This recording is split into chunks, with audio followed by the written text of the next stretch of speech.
So one photo that was continually presented in interviews was what people called the death photo, which was a kind of collection of soldiers stood smiling at the camera, often in their desert gear in Afghan or Iraq, and they'd go through one by one and talk about who each person was, where they are now, and whether they made it home, or if things happened to them during that transition, and maybe people took their own lives in civilian life as well. So it opened up quite raw conversations.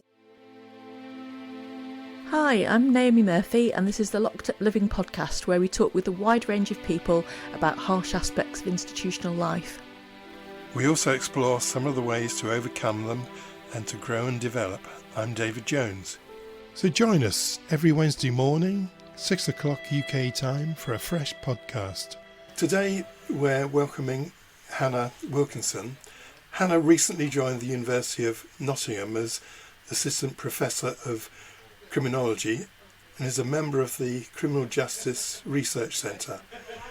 Prior to that, she was a lecturer in criminology at Keele University. Hannah's research interests lie in the areas of war, state crime and social harm. In particular, she is interested in the complex implications of 21st century conflict for former military personnel. Good morning and welcome, Hannah. Good morning. Thank you very much for having me.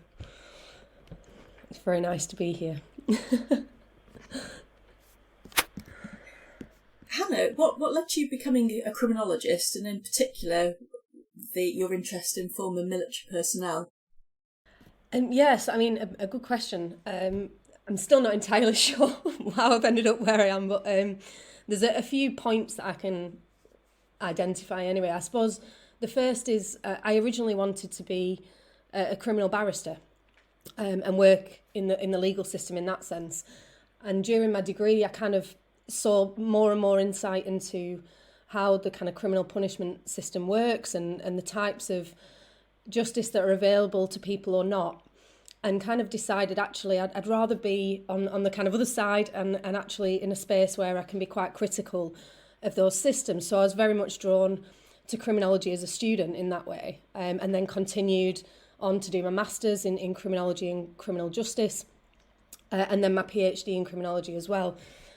There's, I suppose, a bigger picture behind all that, which is my family history, and I'm sure we'll come on to that as the conversation goes on. But I've kind of always been trained, I suppose, as a human to question and challenge from being as young as I can remember. So I think the kind of family history around social justice and struggle, especially with state institutions in terms of resistance, has guided that entry into criminology. Within my research and the area of former military personnel, that's again something that is grounded in my own personal history. I was formerly married to a former soldier.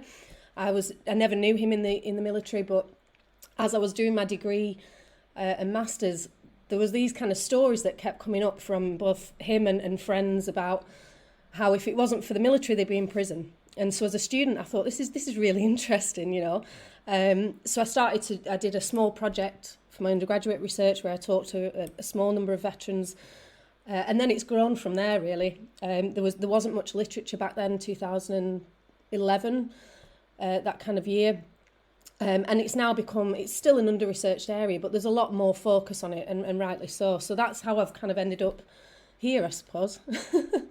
I think that's really interesting, and I've heard lots of people who've been in the forces make similar comments about how being in the military saved them. And my own dad joined the Air Force because of that was the only option for a job in Liverpool at the time, and feeling like that offered a way out of poverty, really, I guess. So it's interesting to see those themes come through in your research. Yeah, definitely. And as you've said, you know, that it's often, it's a key theme with the people that I speak to anyway, that the military offers this kind of escape almost out of these socioeconomic conditions that are kind of outside of control, depending on where you're born and the area that you live in. And it does do that, you know, at least temporarily. It does offer that kind of route out. And that I still find incredibly interesting. And I look at resources and the way that those work. And again, I think we'll come on to that. But there's a lot in there about how the military is a kind of site of society, but also not. It's quite removed and detached in many ways. So yeah, it's interesting you've seen that as well in your own kind of experience, yeah.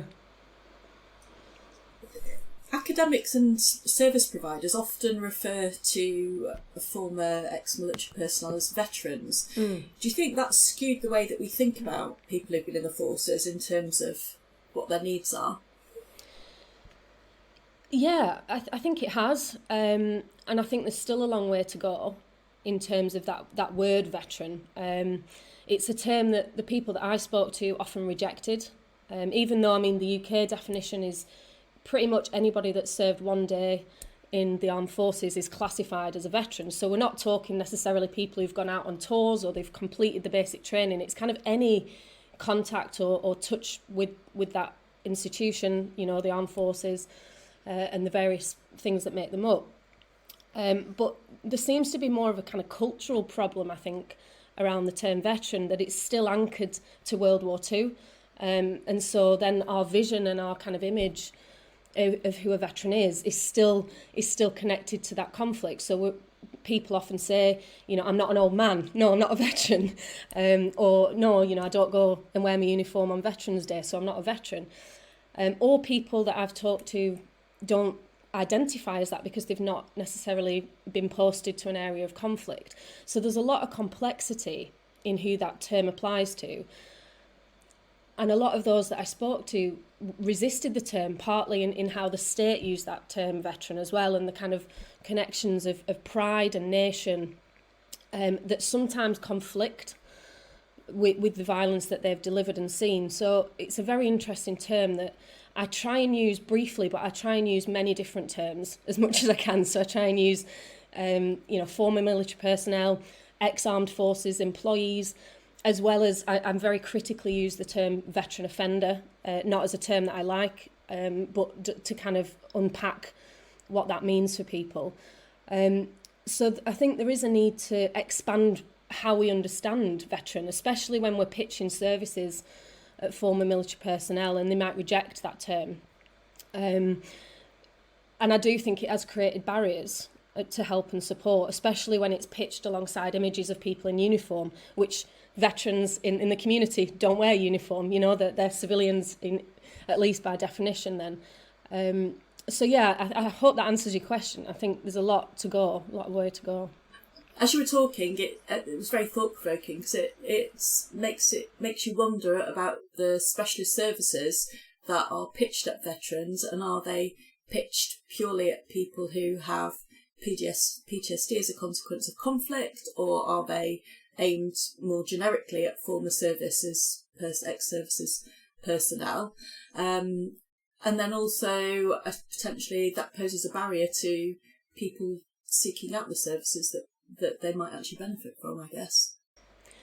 Yeah, definitely. I think the entanglement of post-traumatic stress disorder, PTSD, and veteran identities and services has become a problem for me anyway, and those that I spoke to, because it's effectively medicalised transition, in that the only way that people might access support or justifications for accessing support are because of mental health struggles. And while that is of course relevant and important, and when we need that space and we need those services pitched towards that, there's a lot of, I would probably argue the majority of veterans might experience struggle in more ordinary ways that might not necessarily be PTSD, but that are nonetheless connected to their military service in a variety of ways. So I think the pitching of services through this kind of medicalised PTSD kind of lens of a veteran does put people off, and especially when we think about the culture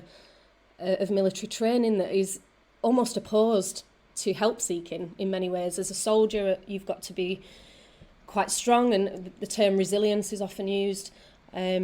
So when then people leave, they've spent however many years or a portion of their life kind of actively resisting help, and that being a marker of success as a soldier, and then coming back to a lot of services that require people to opt in. So take the initiative to kind of say, I need help, I need support. and reach out and be vulnerable in ways that maybe don't always sit right or well with their previous training and experience. So yeah, the PTSD is very important, and it's often been framed through kind of a victim lens almost, where people are victims of PTSD, but sometimes it obscures some of the kind of more frequent experiences, I think. And you talk in your research about ex-forces personnel tending to be identified either as criminals or as victims. Could you say a little bit more about that? Yeah, of course. That's partly connected to criminological literature. There's still quite an under-researched area in terms of veteran experiences, but what does exist seems to fall within two main frames, and that is, like you've said, kind of criminalised veterans and victims. We've mentioned a little bit about victims and PTSD. That's one of the main ways that people are framed in the literature, at least, and media, I suppose, that they're suffering from this kind of individualised mental suffering, which arguably removes the state and these wider institutions within the conversations. In terms of criminalised veterans, understandably, I suppose, criminology is focused on people that have been imprisoned, mainly those that have committed violent and sexual-related offences. And yet there's this kind of void in the middle with the majority of people that don't kind of fit into either of these camps, so to speak, that aren't really the focus of research. And I often refer to those as kind of invisible veterans or invisibilised veterans, that we've focused on the two extremes, while the middle area and what might lead people into those experiences is somewhat neglected. So part of my research is to broaden out criminology's focus anyway on former military personnel, but also in a wider sense that we've got a lot of nuance and complexity around what transition means, and it doesn't necessarily result in these extreme outcomes. It's interesting. It also reminded me of it. We've had a very recent conversation with Dominique Moran and Jennifer Turner about prison officers with a history of being in the forces, and that was interesting in terms of the assumption of what went with a military history, when in fact the obviously the people who'd been in the forces represented the full range of people who were old school and people who were really compassionate and very progressive in terms of their interactions. So in terms of your research, it's easy for us to see how that was appealing for you to understand that experience more, but can you tell us about how you conducted your research and kind of like where you see that research going? Yeah, of course. I spent a long time on the design of the research, actually, because I was very aware that there might be some difficult conversations and difficult experiences, as well as the ethical process. So I sought out quite a flexible method that would allow those that I talked to guide our conversations. So I used visual and narrative methods, mainly photo and object elicitation, which I would recommend to people doing qualitative research. It's a great method. And what it involves is essentially asking people to bring around 10 meaningful objects or items with them to the interview, and that structures what we talked about. I usually start with, tell me about what you brought today. So every interview was different. I didn't necessarily know what I'd be talking about. Yet across those various different conversations, these strong themes kept emerging. And that's where the kind of rigour of the method, to me anyway, the strength of it, that even when you've got these kind of quite loosely guided conversations, there was these quite strong themes and points that people wanted to talk about that cut across all these interviews. And that's where I started to work around the findings and analysis about those similar experiences and the differences. In terms of the objects and photos, what it did, I think, is disrupt the way that we often tell stories. We tell stories often in narrative, linear ways. We like to do things in kind of chronological order sometimes because that's how we've experienced them. But the objects and photos disrupted that really well, and people often presented their experience in a certain way, and then once we talked about the photos, it got unpacked and it got messy, and people went back and remembered things. And I got a lot of access to experiences, particularly in the battlefield, that I don't think I would have done if those images weren't there, because there's somewhat of a distance. When people are talking about a photograph, they're not necessarily talking about themselves, so they can go into a little bit more of those difficult conversations because it's a little bit more removed. It also allowed me to trace some of the kind of social networks that people have either still got from military service, the people and friends that they're in touch with, what people call the death photo, as well as those dark, which was a kind of collection of soldiers stood smiling at the camera, often in their desert gear in Afghan or Iraq, and they'd go through one by one and talk about who each person was, where they are now, and whether they made it home, or if things happened to them during that transition, and maybe people took their own lives in civilian life as well. So it opened up quite raw conversations and allowed this very in-depth insight into the whole life course, rather than just looking at military service onwards. I suppose in terms of analysis, I use a lot of theoretical frameworks because the data was so rich that it cut across so many life experiences and parts of the life course that one theory wasn't enough. So I use a lot of Bourdieu's work around thinking about moving between social fields and the different types of capital, resources, if you will, that people might need when they're going through this period of change. As well as more critical theory like social harm theory, which looks at not just things that are necessarily harm in terms of legal frameworks or law or crime, but how everyday suffering might be connected to state institutions. And that allowed this kind of continuum of harm throughout people's life course to become visible, and for me to anchor that to some form of sites of violence, if you will. Social suffering, or ordinary suffering, as Bourdieu would call it. So yeah, things like poverty and austerity then came into the focus of these interviews, and people were talking in 2016 especially around things like the Chilcot report that was happening into Iraq, and researching the justifications of war, which then impacted their experience of transition and disrupted some of those stories around violence, I suppose, that they've believed for a long time.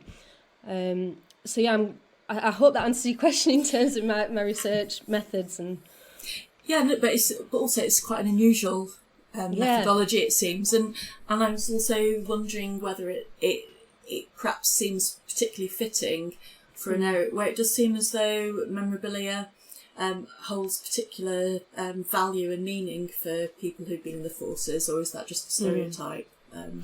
No, I think you're spot on. The memorabilia, and often people that brought things, they'd say, "Oh, I'm not meant to have this." I took this because it means so much to me. So yeah, there's a lot of military culture, but also regimental history and culture that forms those military identities, and that again is different for each person and their role. And you get then insights into the military institution through these objects, and people say about, my beret, they'll talk about what they had to do to earn that. You get these, quite unusual and rare insights in terms of methodology, I think, through the object. Although one of the most sad, I think, and striking passages in one of your papers in relation to Oliver and David was how they often referred to things that they'd lost through periods of homelessness and lost through transitions from Civvy Street into prison and out again, and that sounded terribly sad, really. Yeah, it's interesting you picked up on that, because every person that's read that article has said the same, actually, that passage almost kind of stopped them. And it was, in the interviews, it was very painful, the way that people talked about objects and photographs, things that they'd like to have shown me, things that they'd like to have brought, but because of these continuous movements, as you've said, between homelessness, imprisonment, military institutions and imprisonment as well, the glass house was mentioned a few times, that these sentimental things not just lose their value, but they're lost. People struggle to hold on to these things, and I think that also reveals something quite deep about the institutions that we put human beings in, and that almost stripping of humanity and history that goes along with an individual was very striking through that method. Actually, it kind of hyper focused in on just what it means to live from institution to institution, really. Especially as we know, objects help people make transitions, don't they? So to then be in the position of not having those objects there. Yeah, and family photos, and a lot of these were before we had kind of smartphones and things where often a physical photograph was that was the photo. Once that's lost, it's lost. So pictures of family, especially those that are no longer with us, that was very difficult for people, for Oliver and David. And it led to many more conversations about, just how difficult it was for people to be imprisoned and leave imprisonment as well. I think Naomi and I often find in having these conversations that something is stirred up within ourselves. So reading your papers got me thinking about my own family, and actually there's very little military experience in my family, although I did have an uncle who served in both world wars. But I have other relatives who were in the services and friends. And what I notice about them is that even though it's years in the past, it's a bit like, people who have a circle of friends that they made at university. So often their point of reference are the group of comrades that they worked with during their spend in the forces. So, I was wondering, that's obviously a bit of a meander there, but I like a good meander. Thinking about what your research tells you, is it your view that military service can have a profound or disabling effect on life after service? I don't think I could say one or the other. I think probably a bit of both. It's interesting that you've, said that people often talk about this period, and no matter the length of service of those that I spoke to, the military was the most defining part of their life course, whether they were in that for a year or 20 years. And that is quite powerful, I think, that we've got this experience that I suppose is profound. You are, as people said to me, you're fundamentally broken down as a human being, and you're built back up in a way that the military needs you to be. So through basic training and then your trade training, you become a militarised body and mind, and that can be a great strength in many ways, especially while you're in the armed forces. But it can potentially have this disabling effect on life after, because depending on where you leave to, if the social conditions in which you live and maybe work after military service don't fit that militarisation, then you might have struggles and tensions just in everyday life existing, because you're kind of operating from a different perspective to, as they call, civvies. So that's not to say it can't ever change or be re-broken down, but at the moment there is nothing that the armed forces offer when people leave to fundamentally unbreak that training. And that is that kind of point at which it's often not discussed. People just leave, they get a job, and they're considered as a successful transition within state measures of successful transitions anyway, which is if you've got a job 6 months after leaving the armed forces. And what I argue is that it's much more complex than getting a job. Getting a job is very important after the armed forces, but the culture and the way that bodies and minds are shaped must kind of either adapt, which can be painful, or people need to find either, like we've said about people working in imprisonment, they might have to find social fields where they're already aligned. So working in the kind of services, fire brigade, a lot of those that I spoke to worked in, or probation, imprisonment, where they're kind of already quite well adapted. Do you think that when people struggle with the transition, do you think that is about the state institution letting them down in a way, or do you think sometimes that might be a difficulty that's been deferred by virtue of having had a period where there's a lot of structure and stability. So if they hadn't joined the forces, do you think that might have happened anyway? You know, are we attributing something to the forces experience, or yeah? Do you see what I mean? Yeah, again, I don't think I can give a straightforward answer, and I don't think that's a bad thing. It's messy and it's complicated, and what I try to do through my work anyway and through social harm is to trace the state, whether that be the military institution, whether that be the care system, or whether that be conditions of poverty. So I think there's definitely, we need to hold the military to account, I think, within their traces on people and the support that's available afterwards. I think that is important, and for too long I would argue that's not happened. There's also another angle to that, in that the military specifically target people that are living in poverty and socioeconomic disadvantage for those frontline violent facing roles as well. So it's not a coincidence that we have people that maybe, as the Howard League report in 2011 found, those that are imprisoned with military service don't appear to differ too much from the general imprisoned population, in that these are often people that have family histories of poverty, maybe involvement with the care system, bereavement, loss of family members, difficulties essentially, but they might just be imprisoned at a later part of their life because military service has kind of acted as a buffer. So yeah, I think there's a definite potential disruption of the military and pathways into criminalisation. But as you've said, there's a life before that as well, and we can't blame necessarily the military per se. But what I'd argue is that we need to think of military service as a continuum of state interaction, that people that are joining the forces to escape poverty, that's also a touch with the state. We don't have to have our population living in certain conditions. So yeah, it's complex. I think there's some people that, probably would have ended up being involved with criminal punishment regardless of military service. It might have delayed it. But I do think the kind of figures around people that have overwhelmingly been imprisoned for violent and sexual related offences, we have to connect that to the military institution and those cultures of masculinity and trained violence. I don't think we can divorce it.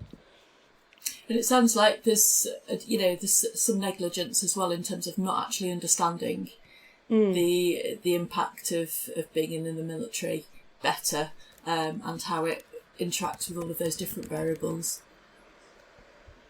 Yeah, that's what I mean when I'd say the kind of more ordinary everyday experiences of transitioning from the armed forces. I think it's too easy to place our attention on the extremes, on people that end up imprisoned, or people that end up needing help with PTSD.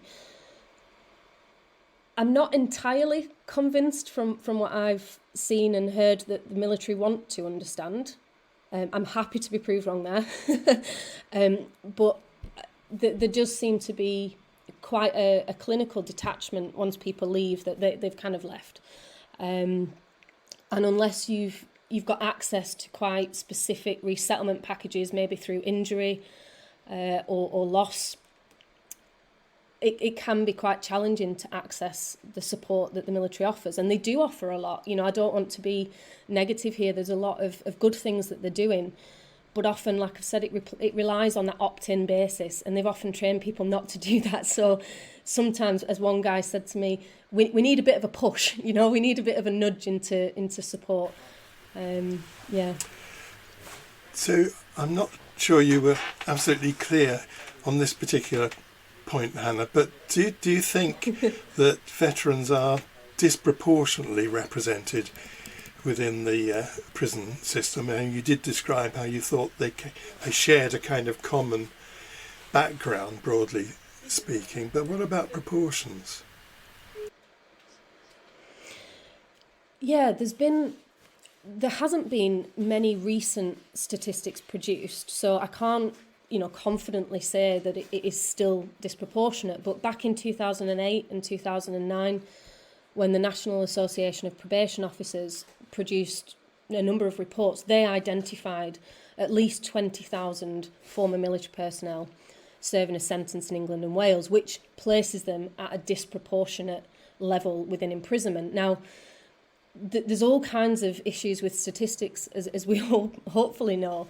I'm not sure if we measure any other profession in prisons in that way, so there might potentially be a bit of a skew in that. But from what we do know and what we continue to know, those that are imprisoned that have military experience are overwhelmingly imprisoned for violent and sexual related offences. So there's a disproportionate element there, as well as the numbers in general. And that's without all those people that don't declare themselves as a veteran. So when people enter criminal punishment systems, they're now asked, as a result of the NAPO report in 2008 and 9, they're now asked, have you ever served in the armed forces? Now, those that I spoke to, several of them said, well, no, I wouldn't identify myself, or I didn't. It wasn't until I left imprisonment and needed housing that I kind of declared that. So even the figures that we have, we don't know how representative they are of what's happening on the ground. And if they do identify themselves, what happens then? Well, this is an area that I'm only on the fringes of. There's other people that can probably answer that better than I can, but it essentially, from what I understand it to be, it's a way of then channeling and signposting people into supportive veteran-specific services, I suppose. So we have things like veteran wings, where former military personnel might be housed together in certain sites of prisons, or even just putting them in touch. If the prison, for example, has a peer mentor that's a veteran, they can be put in touch with those people. So in one sense, I think it's intended to be a pathway into specific support, but what those that I spoke to who have been in prison said is that it often led to increased risk management. It often led to people, because they're assumed that they're violent because they're a former military personnel, they're a veteran, even if people have or haven't been trained in violence, they might be subject to increased risk-related processes. So things like more time locked up in cells, the kind of readiness to put people in isolation for, disagreements that happen there. And then there is a kind of continuation at when people leave as well, imprisonment, that there's third sector charities, there might be housing that people can be put in touch with. But as far as I'm aware, there is no joined up national approach or process, and that is where the problems lie, that we're asking this question, have you ever served in the armed forces, without clear and evidenced ways of responding to that kind of disclosure. Can you say a little bit about what you've referred to as doubly bad and doubly sad in terms of your findings for those who are in prison? Yeah, doubly bad and doubly sad plays on a kind of feminist, doubly deviant framework where people have essentially not only broken the law, but they've broken some form of cultural norm or militarised norm. So doubly bad was Oliver, who had been imprisoned for a sexual related offence and was seen as kind of almost doubly risky, because not only had he committed this sexual related offence that meant he was under quite restrictive community supervision, but he'd also potentially been framed as in risky because he was a veteran sex offender, that he maybe had this layer of risk and violence connected to military service, even though he'd served as a chef in the Navy. So he was actually never delivered violence in that sense. He was still managed as doubly bad, doubly kind of risky. In terms of doubly sad, that relates to framings of PTSD, where David, who I spoke to, he was trained as a frontline infantry soldier, and he was on standby for Iraq and Afghanistan, but he was never actually posted there. And so even though he hadn't been to war, his depression and his struggles with mental health were framed as kind of doubly sad through this lens of PTSD and through this kind of militarised way of thinking about mental health. He could only have suffered depression if he was posted to war, was what he kind of felt. And he had to then routinely kind of explain that he hadn't served in those conflicts. And that brought a lot of shame as well. So it's these extremes where experiences are kind of heightened through this lens of being a veteran offender, so to speak.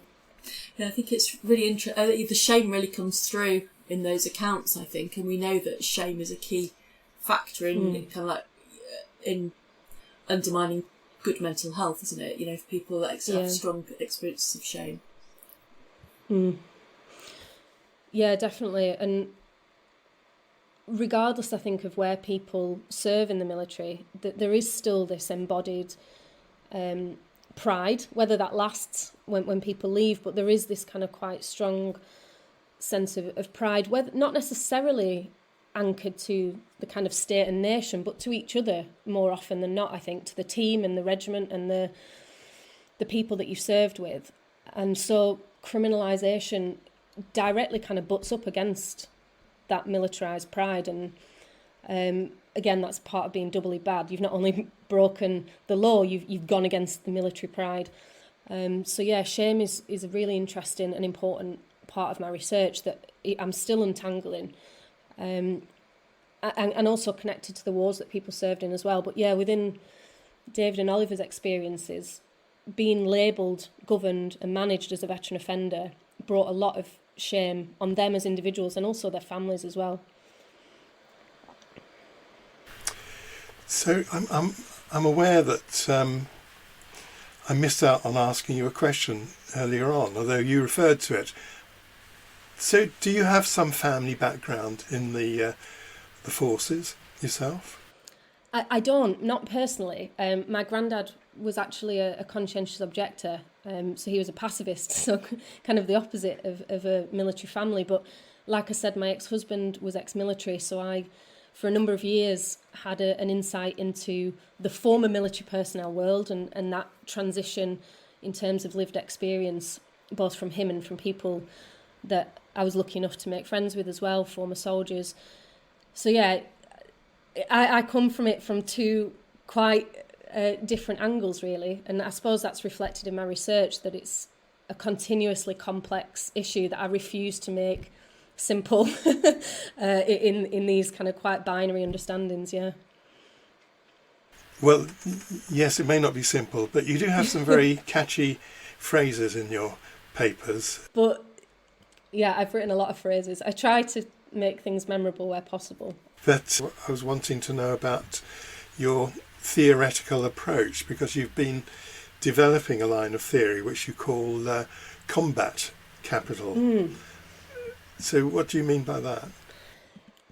Combat capital is a framework that I'm developing to understand the various resources that are militarised and embodied at the point of basic training and beyond during military service, and how those resources must be transitioned or adapted to a civilian life. So it's a way to think about kind of the traces of the military institution on the way that people navigate the world. So like a form of currency, I argue that combat capital fluctuates depending on the context in which it was formed and then in which people try to use it.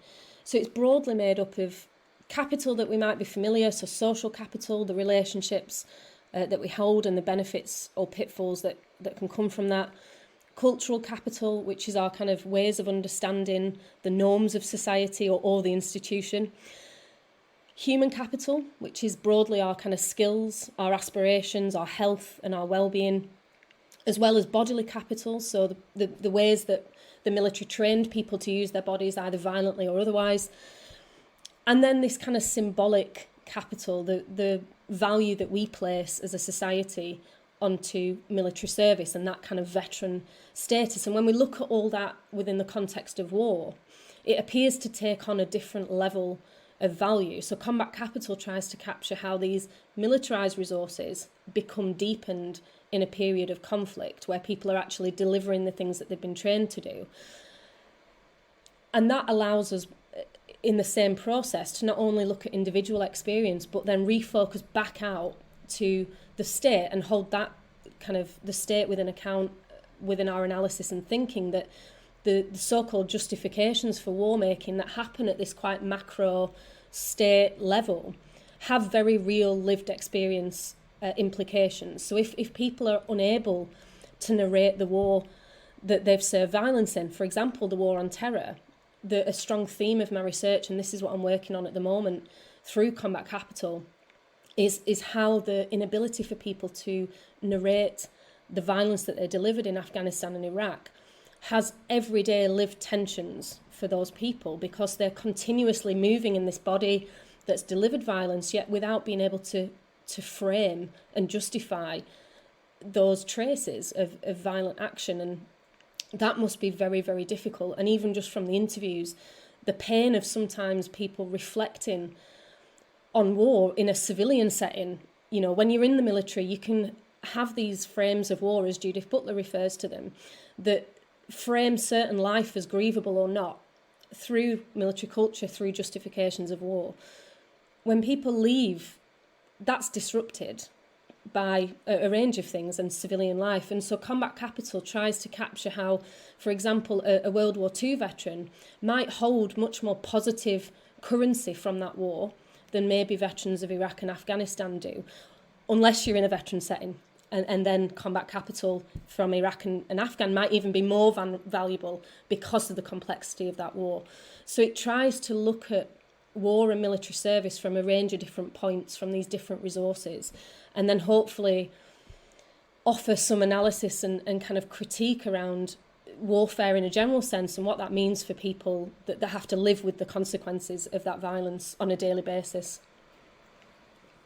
So it sounds as if it's quite a nuanced concept, really, and presumably also has some meaning for a kind of internal regard as well as external value. Yeah, and the aim of it is to try and, ultimately a lot of my work is to try and help support veterans transitioning. I want to try and draw attention to the many different points at which difficulties might occur, but also the strengths that might come from military service as well. So if you've got this very strong social capital that values people, it values teams, it values loyalty, that's all great. And if you can find a place where that fits in civilian life, you're going to excel, and that's going to be really, really fantastic for people. And for us as civilians as well, we need more of that teamwork. We're often quite individualised as a society, and the military's in opposition to that. They don't think of themselves necessarily, they think of the team, they think of bigger goals. So that's a positive way that Combat Capital can flow into civilian settings. But I suppose what it tries to do is to think about the resources that people might need help with transitioning, like cultural capital. We pay attention to social capital within drug settings and addiction related services. We think about the networks people have and how those might help or hinder those journeys. We very rarely pay attention to cultural capital or even bodily capital. For example, a number of people actually said that they have to engage in very, very intense exercise regimes to get rid of the aggression that has been kind of trained into them. And if they can do that healthily, brilliant, you know, but that often meant people doing multiple hours a day of exercise. One person who ended up living in Brussels, I think he used to do 4 or 5 hours a day of exercise. He used to go out on his lunch and run in the woods. But when those healthy and, I suppose, legitimate in terms of criminalisation, when those avenues don't exist, that's potentially when problems might occur, because those embodied resources of the military, such as aggression, that you can switch on and off like that, if they get triggered in settings that are, you know, for example, a pub, that's going to end up in criminalisation potentially. So, yeah, it's a way to think about both individual transitions and how as a society we can help understand those in more complex ways than currently exist anyway. Thank you. I'm sure actually there's a lot more we could unpack perhaps at some later time. But I get the feeling you think there are broader social and political issues at play, and you've talked about the changing nature of war and also the effects of austerity. How do these come into your criminological study area? A good question. I suppose a lot of what I do is grounded in those issues, actually, rather than them being a kind of secondary touch point. They've guided a lot of what I do. So in terms of the changing nature of warfare, we often use the Second World War as our main understanding of war, when actually that's quite a unique conflict in the long history of warfare, where there's a general consensus that was the kind of right thing to do, and that there was almost no other option. So that war and that combat capital, if you will, it is often quite positive and valued, and we continuously refer back to that war when thinking about military service and veterans. But actually warfare as we know it now, it is characterised by a blurring, by unclear aims, motivations. Even the enemy of the war on terror is not necessarily clear where they are, who they are, what it is, how we defeat terror. I mean, terror is a noun. Yeah, it's an abject noun that we've waged war on.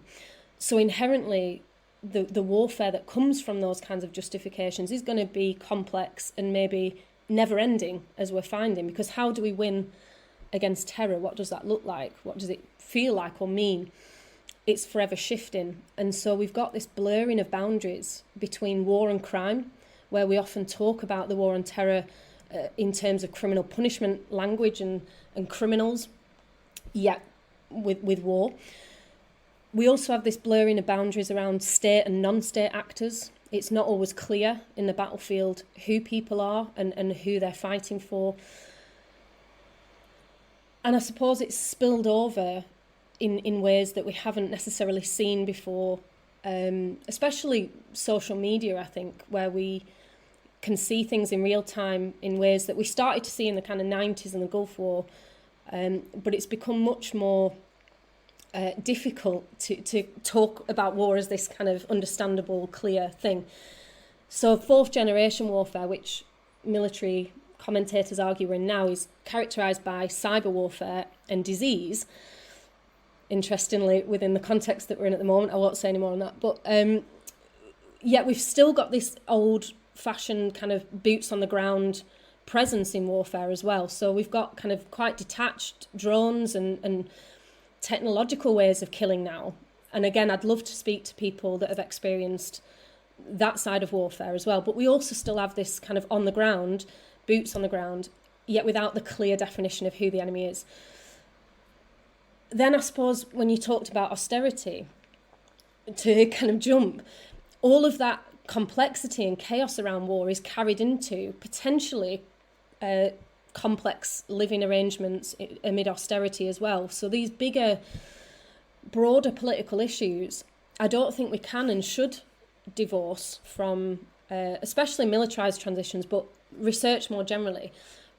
People don't exist in vacuums. We exist in relation to many things and the social times that we're in. And for many of those that I spoke to, they joined to escape the conditions of poverty. That's why they joined the military, right? And it temporarily helped with that regard.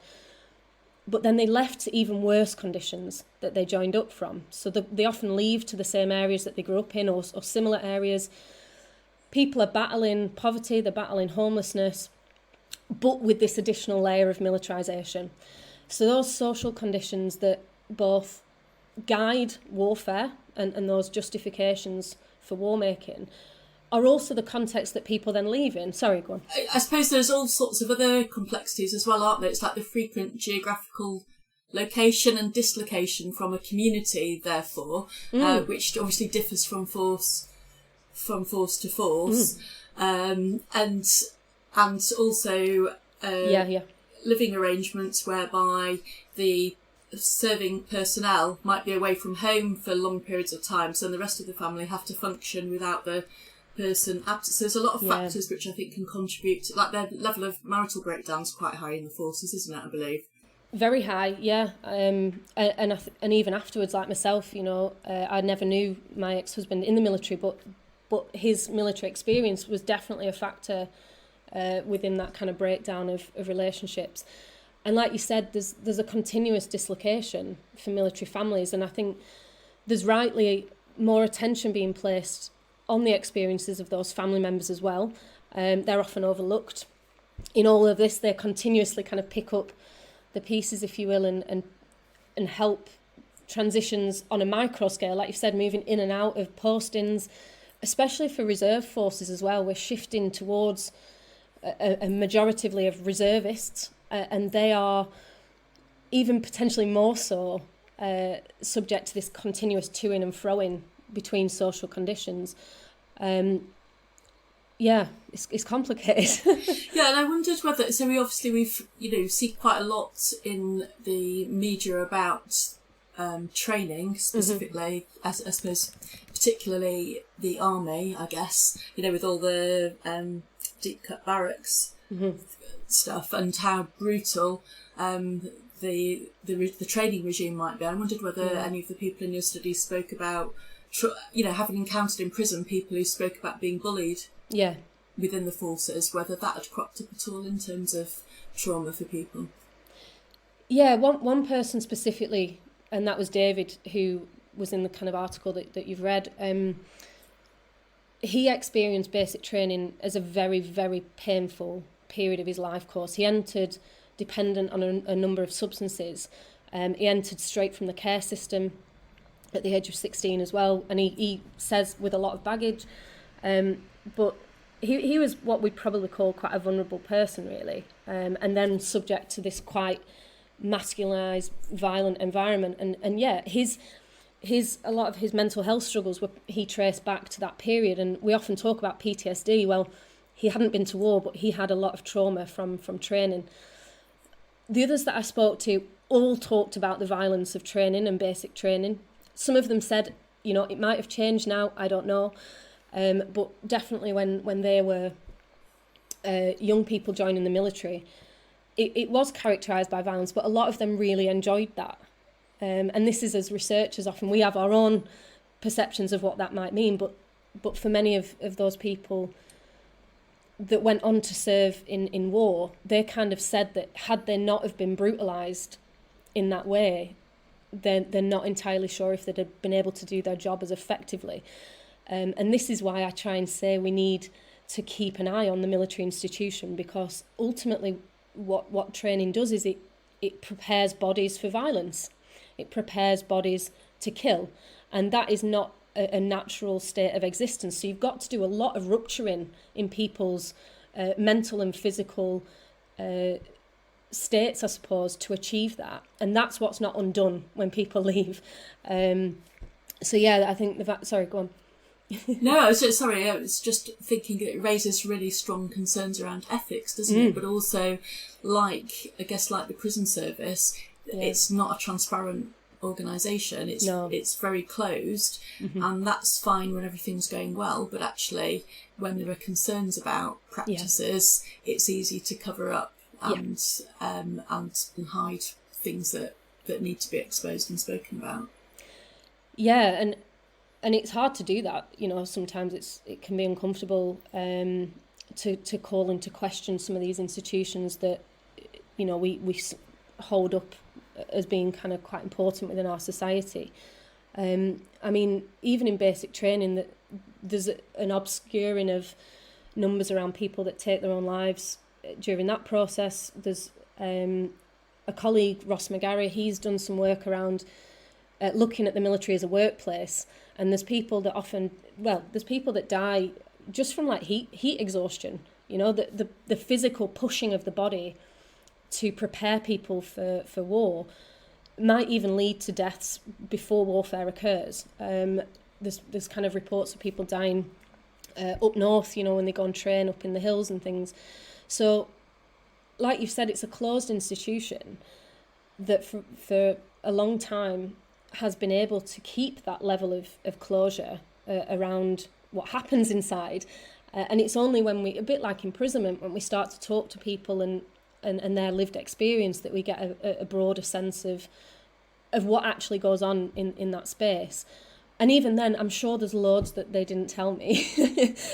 Being a female, I think, did, as a researcher, created a certain angle of they talk to me about certain things and maybe not as much about the violence as they would have done either to another former military personnel or maybe even a male researcher, I don't know, but they still did really want to talk about the violence. And interestingly, a lot of the people left the military once they became parents or when they found out they were going to become parents, and they tried to explain that kind of life of violence wasn't compatible with how they wanted to parent. And I thought that was really interesting. That whilst you're in, it's a one particular set of experiences, but it shapes things in ways that people might be actually quite reluctant to do. Thank you. You've often written that activism plays an important part in your working life. I was wondering what you actually meant by that, and how do you what's the word I'm trying to find here? How does that become accommodated to your academic world? In other words, how do you avoid the accusation of just being a lefty academic? I mean, I don't know if I can avoid that. I probably will be labelled that. But activism to me is about kind of standing up, speaking out, using whatever privilege we have to stand against injustice. And that's something that I've been grounded in since I was born, always questioning and challenging, recognising that our position is just one position and that there's many other people who might not have the kind of privilege to be able to exist in without struggle or even speak about these kind of injustices. So to me, activism is about challenging language. It's about using your body in places that can help bring about social change. So things like attending protests is something that I've always done, even from being a child. I've been on picket lines and things like that when necessary. And also, I suppose, in terms of my academic life and work, it's about embodying the things I write about. I don't just call these injustices out. I actively take steps to try and correct them in ways that I have control over. So I suppose it shapes my teaching and my research interests, because everything I am is angled towards bringing about social justice, if possible, in different ways. And knowing that it's a kind of ripple effect. Activism is like planting seeds to me. You don't necessarily know when they're going to grow. You don't know how well they're going to flourish. But nonetheless, we keep going and we keep moving, knowing that it's a long struggle. So in terms of how it fits with my work, I'm lucky that within criminology, I'm not the only one. There's lots of us who approach it in a similar way. I work at an institution where I've been able to do that, and I'm joining an institution where I can continue to do that. And that for me is a benefit of academia, that I can bring these two worlds together, the writing and the activism. Thank you, Hannah. Hannah, your research methods have involved you looking at images and talking with people who've had really quite horrific experiences. Has that affected you at all? How have you coped with that? Yes, it has affected me. And for a long time, to be honest, I don't know if I did cope, actually.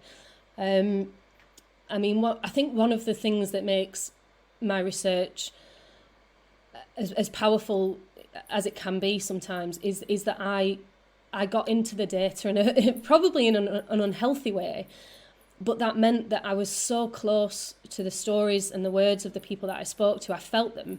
I still feel them. And I think that allowed me to analyse those experiences in ways that maybe a detached researcher might not. So I suppose I stored a lot of it in my body, which is interesting because the people that I talk to, they often talk about, back and chest issues, and I had to learn through secondary trauma how that is stored in the body, and a lot of chest and heart-related tension is something that I had for a long time. And it wasn't until I'd handed in my PhD and kind of realised I'm not okay. These things, I was getting nightmares, again, very interestingly reminiscent of PTSD. So I actually got therapy and saw a brilliant person who did timeline therapy with me, which was when we talk about visuals, that's often a visual method of therapy, going back and imagining you in these memories and replaying them and kind of removing the pain from those, accepting that they're always going to be with you. Like those that I spoke to, you can't, one guy said to me, Hannah, you can't unsee, you can't unhear that shit. and that's something that I had to learn. So yeah, it's been an interesting roller coaster of an experience, but I think having the data affect me in that way, personally keep me awake, I think is a good thing of the research, actually, that I cared so deeply that I didn't become detached from the violence, because it's very easy, even within interviews, things that might have shocked you at the start, talking about war and what happens there, and, even people openly discussing breaking the Geneva Convention and things like that were shocking at the start. Within interview 3-4, that had already become quite normalised. So in ways that participants said violence becomes normal, I experienced that from a kind of detached position. So yeah, I suppose coping with it now, I'm much more open about the harm, really, and I share how difficult it is. But for me, there wasn't the infrastructure where I was working to support that. So I think that didn't help necessarily, that process. What you can hear within your research is your passion for the subject and really rooting for the people with lived experience. You've as you read your research, you sound very much on their side. Not that you're not critiquing or taking a theoretical look at what they're talking about, but you can hear you holding in mind their well-being at the heart of what you're trying to do. And related to that, how do you look after yourself and ensure your own mental and emotional well-being more generally and going forward? I suppose that's something I'm still continuously working on. I don't have the answer yet, but I've become a lot better at creating some distance from my work. And interestingly, with those that I speak to, the body is a key way in which I do that. So things like basically nature, being outside as much as I possibly can, and being reminded at any point of how tiny we are in the grand scheme of the universe, not to get too hippie, but there's many ways that we can ground ourselves and remember that whatever is going on at the moment is temporary. It will always pass. Nature has been here much longer than we are. It will continue to be there long after we disappear. So yeah, I do a lot of walking. I do a lot of trying to detach physically from the spaces in which I work. My desk, interestingly, my yoga mat that I used during my PhD. So every single morning, no matter how much sleep I'd had, sometimes it was only 3 hours, no matter how much sleep I had, I used to get up, get on my yoga mat, and I genuinely can't step on it anymore. Like, I've had to get a new one. There's something about that yoga mat that's anchored to that period of pain during my PhD. So yeah, yoga's a really good way, but like I said, I've got a new mat now that's helped. And also activism gives me hope, because it's very easy to get sucked into all of the depressing realities of what we're living through collectively, as well as in the research that I do. Part of criminology is often pointing out problems. So it's easy to get sucked into that kind of despair, I think, whereas maintaining hope and activism, being among people that are fighting for social justice, that keeps me grounded, and it's something I'm increasingly doing, and that really helps to look after my well-being, knowing that I'm actually doing something where I can. Yeah, it's really interesting to hear your references to the body, because I think increasingly, talking therapies are becoming much more bodily focused in terms of addressing histories of trauma, but then also to hear about your channeling your energy into trying to change something and how important that is. But it's been a really fascinating conversation with you today, Hannah. Really enjoyed it. So thank you. Thank you. It's been a pleasure. Thank you. Thanks very much, Hannah. Really great meeting you. Oh, well, I'm always love to come back if you've got time.